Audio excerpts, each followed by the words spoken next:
სწრაფად ბრუნვადი სამხმარებლო საქონლის ბაზარი ორნიშნავს ზრდას ინარჩუნებს გალთენთაგრეთის მონაცემებით წელს 9 თვეში FMCG ბაზარი წლიურად 10%-ით გაიზარდა და 17.19 მილიარდი ლარი შეადგინა. ბაზრის თითქმის 42% ბრენდულ ქსელებს უჭირავს, რომელთა შემოსავალმა წელს უკვე 7.5 მილიარდი ლარი შეადგინა. ზრდა ძირითადად განპირობებული იყო არსებული მაღაზიების გაყიდვების გაზრდით და რეგიონული ექსპანსიით. მიუხედავად რითეილ ბაზარზე მაღალი კონკურენციისა, მიმწოდებლები მაინც ჩივიან, რომ რითეილსა და დისტრიბუტორს შორის საბაზრო ძალაუფლების დისბალანსია და ბაზარ წესებს რითეილ სექტორის კარნახობს, რადგანაც ქსელურ მარკეტებს კონკრეტული პროდუქციის ჩანაცვლება სხვა პროდუქციით ან დისტრიბუტორის ჩანაცვლება სხვა დისტრიბუტორით მარტივად შეუძლიათ, თუმცა მეორეს მხრივ დისტრიბუტორებისათვის კონკრეტული ქსელის ჩანაცვლება სხვა ქსელით უფრო რთულია. რითეილის მიერ დაწესებული კეშბექი შესვლის გადასახად თუ რეტრო ბონუსები საბოლოოდ ფასში აისახება და პროდუქცია მიწოდების დონეზე ძვირდება. ვინ ადგენს პრაქტიკაში ბაზარზე თამაშის წესებს ნეიტრალური თვალით შევაფასებთ. FMCG ბაზარს ია ნადირაშვილი, ბივაის ჯორჯიას თანადამფუძნებელი გვერდდება ახლა საქმის კურსში. ია, მოგესალმებით, ძალიან დიდი მადლობა. თქვენი დროისთვის. პირველ რიგში მინდა შევაფასოთ ბაზარი 9 თვის მონაცემები გვაქვს, საკმაოდ კარგი ზრდა არის, ვერ ვიტყვით რომ ცუდი 10%-ზე მაღალია, თითქმის 18 მილიარდი ლარი არის შემოსავალი, ბრენდული ქსელების შემთხვევაში უფრო მეტად არის ზრდა 12%-იანი. თქვენ როგორ კითხულობთ ზრდის ამ მაჩვენებლებს, რა ტენდენციებს ხედავთ ბაზარზე? მადლობა ნინო, პირველ რიგში ამ თემით მოწვევისათვის, ვინაიდან ძალიან საინტერესო საკითხი არის და რეალურად ის თემებია, რომელიც საზოგადოებას და მომხმარებელს ყველაზე მეტად აინტერესებს. ბოლო მონაცემებსაც გავხსენებ, რომ დაახლოებით მომხმარებლის შემოსავლის 40% ზუსტად სწრაფად ბრუნავს სამომხმარებლო პროდუქტებში ხარჯავს და განსაკუთრებით მნიშვნელოვანია ზუსტად იმის გაგება და ახსნა მომხმარებლისთვის, თუ როგორ ხდება ფასწარმოქმნა, როგორ ვითარდება ბაზარი და შესაბამისად რა გავლენა შეიძლება იქონია სამყაროებრივ მათ, ასე ვთქვათ, დანახარჯების სტრუქტურაში. რო დავიწყოთ თქვენი კითხვიდან, რა თქმა უნდა, რითეილ ბაზარი ძალიან სწრაფად იზრდება, განსაკუთრებით ამ სწრაფად ბრუნვადი სამომხმარებლო ბაზარი იზრდება, ვითარდება და ბოლო წლების მონაცემებითაც, ანუ ფაქტობრივად ზრდის ტენდენციები პროგნოზირების მაჩვენებლებს თან მისდევს და გარკვეულწილად უსწრებს კიდევაც.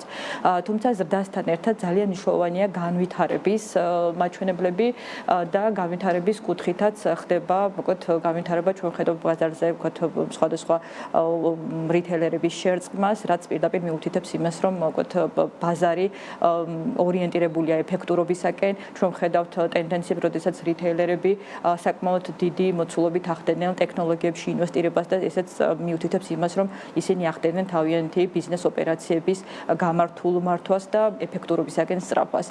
ტენდენციების, რაც ბოლო მაჩვენებლით არის მოცემული, ის რომ ხდება განვითარება რეგიონისაკენ, ეს არის ძალიან ორგანული მაჩვენებელი, ვინაიდან თავიდან, როდესაც დაიწყო ორგანიზებულმა ბაზარმა განვითარება ძირითადად კონცენტრირებული იყო დედაქალაქში, დიდ ცენტრებში, დიდ ქალაქებში და ის რომ თავისუფალი ნიშა რეგიონების ჭრილში იყო აუთვისებელი, ეს ბუნებრივად მიუთითებდა რითეილერებს, რომ მათ ეს ნიშა უნდა აითვისონ და მეორეს მხრივ, რომ მათი გადადგმული ნაბიჯი აისახება ორგანიზებული ბაზრის და მთლიანად საცალო ბაზრის ზრდაში, ეს გამყარებულია მომხმარებლის საჭიროებიდან, მომხმარებელს საჭიროება აქვს, რომ მათთან სახლთან ახლოს იყოს ხელმისაწვდომი პროდუქტი, ხელმისაწვდომი ფასად. ფაქტობრივად განვითარება ჩვენ გვეუბნება, რომ მოთხოვნა მიწოდების ბალანსი გვაქვს სახეზე.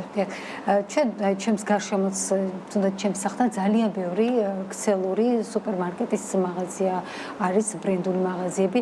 გალთენთაგრეთმა მიუთითა, რომ მაგალითად ერთი სუპერმარკეტი თბილისში წლიურად 2 მილიონ ლარს გამოიმუშავებს, რეგიონებში 1.600.000 ლარს. ეს არ არის პატარა ციფრები, მაგრამ რამდენად აქვს შესაძლებლობა, რომ შენარჩუნდეს ამდენი სუპერმარკეტი ერთ პატარა მონაკვეთზეც ბაზარს, თუ ელოდებით, რომ უფრო მეტი გამსხვილებების მომსწრენი შეიძლება გავხდეთ?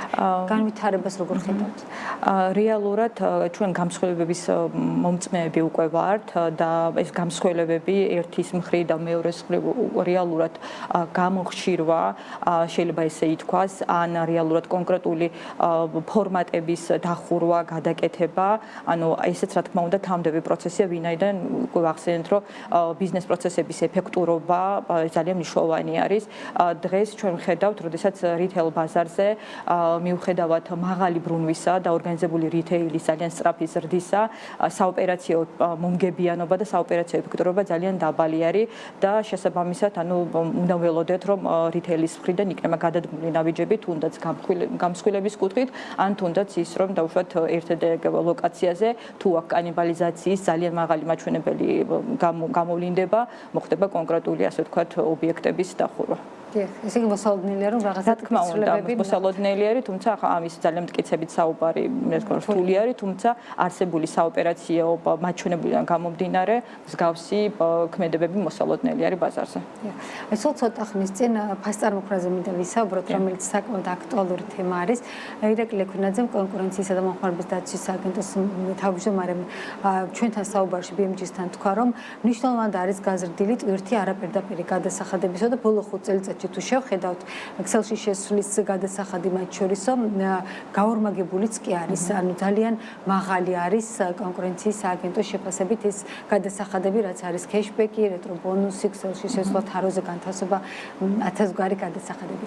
როგორ ხდება რეალურად ეს ფასწარმოქმნა და რამდენად თქვა საჭიროება დგას იმისა, რომ უდგას საჭიროება retail სექტორს, რომ ეს გადასახადები არსებობდეს?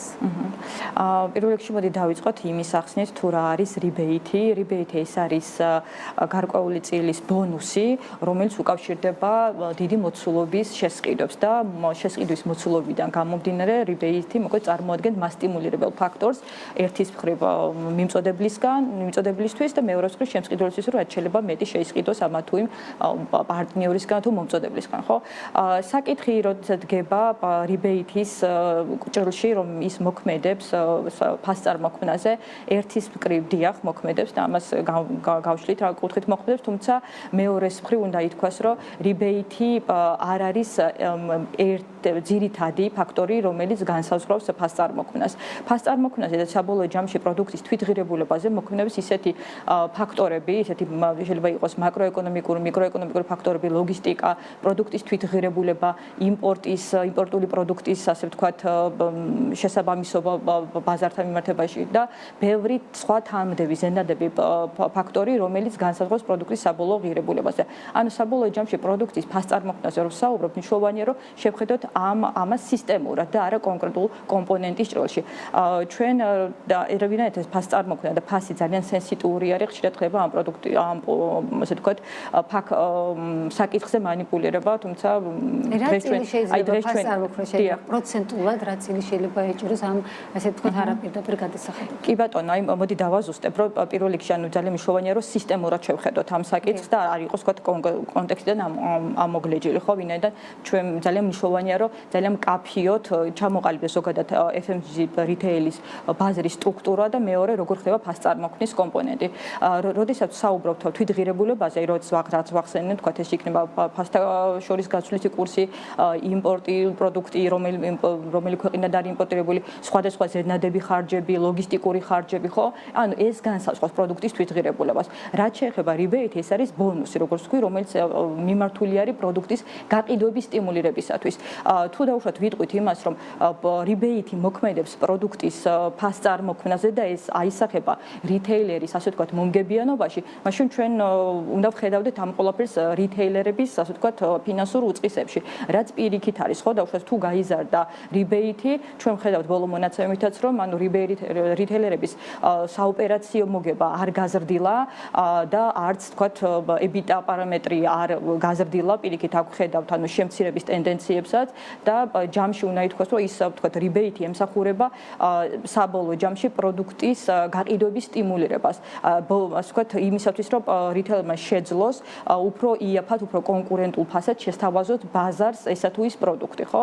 ასე იგი რაც უფრო მეტი არის რიტეილერის დაინტერესება, მით უფრო ცდილობს, რომ ესა თუ ის პროდუქტი პროდუქტი კონკურენტულ ფასად შეთავაზოს ბაზას. ანუ რეალურად ეს არის ბონუსი, ბუფერი, რომელიც აძლევს საშუალებას რიტეილის ფასს წარმოქმნისას. და ეს არ უნდა დავინახოთ ისე, რომ ის აისახება და ემატება პროდუქტის საბოლოო საბაზრო ფასს. მეორე მხრივ უნდა შევხედოთ, ხო, დაუშვათ ესა თუ ის მოცულობის რიბეითი რისკენ არის მიმართული და რაში იყენებენ, ხო, ამას რიტეილერები, ხო? აი როგორც ახსენე, ეს ეხმარდება სხვადასხვა ოპერაციებს, ეხმარდება ვთქვათ პროდუქტის ფასის კორექტირებას ბაზარზე უფრო კონკურენტული იყოს ფასი და დღევანდელ რეალობაში აი თუნდაც კონკურენციის სააგენტოს მონაცემებით, ბოლო მონაცემებით, ბაზარი არის დაბალ კონცენტრირებადი, რაც ნიშნავს, რომ ძალიან მაღალია კონკურენცია და ბოლო მონაცემებით და ძალიან მძაფრი კონკურენციის პირობებში რიტეილერების საოპერაციო მარჟა და EBITDA მარჟა მცირდება. ანუ შესაბამისად, ანუ იმის თქმა, რომ თქვა თუ რიბეითი გაიზარდა, ამით ხდება ფასების თქვა ზრდა, ანუ ეს არ არის სწორი მაჩვენებელი. რეალურად რა ხდენს კიდევ ხო დამატებით, ანუ სისტემურად რო შევხედოთ, რა ხდენს დამატებით ფასებზე ზემოქმედებას და თქვათ რომ მოვიყვანოთ ევროპული ანალოგიები, ხო ევროპის ქვეყნებში რა ხდება. დიახ, რეალურად ანუ ევროპაში არის მცდარი მოსაზრება, რომ საქართველოში ძალიან დაბალი არის DGG-ს განაკვეთი, თუმცა რეალური სიტუაცია სხვა არის, ხო არის ზოგადის განაკვეთი, რომელიც შეიძლება ევროპაში იყოს 24-25%, თუმცა განსაკუთრებით დიფერენცირებული არის მიდგომა სასურსათო პროდუქტებთან მიმართებაში. მაგალითად, საქართველოში სასურსათო პროდუქტები 18%-იანი DGG-ი რო იბეგრება, ევროპაში ჩვენ ვხედავთ საშუალოდ 7-10%-იან DGG-ს განაკვეთს. არის ქვეყნები, სადაც ის ნულოვანი განაკვეთი იბეგრება და განსაკუთრებით როგორ ახერხებს სახელმწიფო ამ ის რეგულირებას, მაგალითად ხდება ალკოჰოლურ სასმელებზე ან თამბაქოს ნაწარმზე, თქვა დამატება აქციზების და შესაბამისად ამით ხდება ბიუჯეტის კორექტირება. უფრო მეტით ჩვენ შეიძლება ვთქვათ, რომ მაგალითად ეს იყო პოლონეთის მაგალითზე, როდესაც მოხდა პოსტპანდემიური პერიოდის შემდეგ, ვთქვათ, ინფლაციური სიტუაციის დაბალანსებისთვის ეს 7%-იანი განაკვეთი მთლიანად სასურსათო პროდუქტები ჩამოიყვანეს ნულოვან განაკვეთზე და აქ მთლიანად სექტორის, FMCG სექტორისა და სახელმწიფოს ერთობლივი კომუნიკაცია მოხდა და ერთობლივად მოხდა ამ პოლიტიკის შემუშავება და ძალიან მნიშვნელოვნად იმოქმედა ევროპაში დაბალი ფასები და ხშირად გვინახავს ხოლმე შედარებაც ხო სოციალურ ქსელებში. ეს განპირობებულია იმით, რომ DGG-ს გადასახადი, მაგალითად სხვა გადასახადები ამ ტიპის პროდუქციაზე არის მნიშვნელოვნად განსხვავებული. მნიშვნელოვნად განსაზღვრავს საბოლოო ფასს წარმოქმნას, ანუ საბოლოო ფასს იმას, რასაც იხდის მომხმარებელს, ჩვენ საქართველოს მაგალითზე ზუსტად ეს 18%-იანი DGG-ს განაკვეთი, რითაც იბეგრება სასურსათო პროდუქტები, რაც ანალოგს მოვიყვანთ, როგორც ვთქვით, ანუ ევროპის ქვეყნებში საშუალოდ არის 7-10%, ზოგ ქვეყანაში იქიდან გამომდინარე ზოგ პროდუქცია ნულოვანი, გამომდინარე იქიდან სად იწარმოებას პროდუქცია და რა კატეგორიის პროდუქცია არის. კიდევ ერთი ფაქტორი, რაც ძალიან მნიშვნელოვანი არის, ეს არის საბანკო ტრანზაქციები, მაგალითად ისე, ვისაც ჩვენ გვთავაზობს რიტეილი, ეს არის უნაღდო ანგარიშწორება, ეს არის ძალიან ძვირი სერვისი რეალურად, რაშიც რიტეილერები, ვთქვათ, დიდ თანხებს და დიდ ხარჯებს იხდიან. აი პირობითად ეს არის დაახლოებით 1.5% გააჩნია, თუმცა მინიმუმ 1%-იანის შემთხვევაში არის ქვედა ზღვარი, როდესაც თვითეული ტრანზაქციიდან მინიმუმ 20 თეთრი,